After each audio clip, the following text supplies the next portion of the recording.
घर में केहू बा हो? नमस्कार नमस्कार नमस्कार नमस्कार। हमनी वोट मांगे आयल बानी। वोट मांगे आइल बानी। इससे पहले भी ये क्षेत्र से जीत के नेताजी पूरा 5 बरस मंत्री बन रहनी है। अपने तो चिंते होखेम। हाँ चिन्ह गईनी।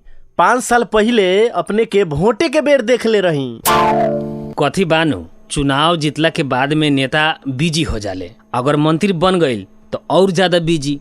रहल बात जनता से भेंट करके समस्या बुझे के, तो ई कोनो मायने ना रखले।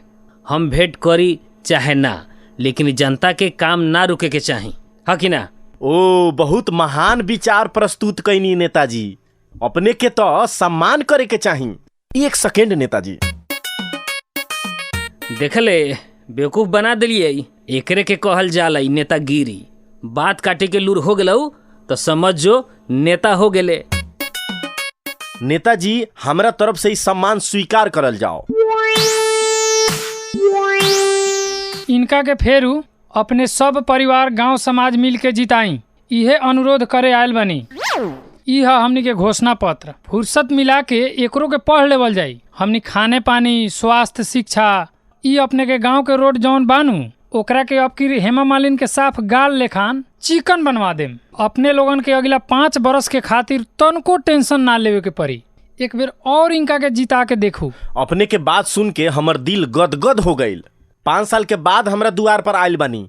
आ खड़े खड़े कैसे चल जाए? 5 मिनट बैठल जाओ, हम चाय बनवा के ले आवतानी। कम से कम चायो पी के तो जाई। अपने जब इतना प्यार से पूछ रहल बाड़ी तो इनकार कैसे कइल जाओ? रे बउओ कुर्सी लेके आओ तो। नेताजी बैठल जाओ। अरे बाप रे बा, डांड छटका दिलौ रे दादा। अरे बाप रे बा, उठाते न होइतौ रे। जीतला के बाद कादो बिजी, आ मंत्री बन गेला के बाद और बिजी हो जाइले। हम जनता से भेंट करू चाहे ना, आ जनता के काम न रुके के चाहे कादो। हेमा मालिनी के गाल जैसन कादो रोड बनवा देम। गांव के रोड दिने पर दिन ओमपुरी के गाल जैसन होइल जाता। 5 साल तू जनता के काम ना, खाली अपन कार्यकर्ता चमचा बेलचा के पेट भरे वाला काम कैले बड़े। तोरा ऐसन डेट एक्सपायर नेता के उहे रोड पर ना झटकम तबले तू ना सुधरबे। आओ सरे आओ आओ, नेताजी के आज नीमन से स्वागत करसन।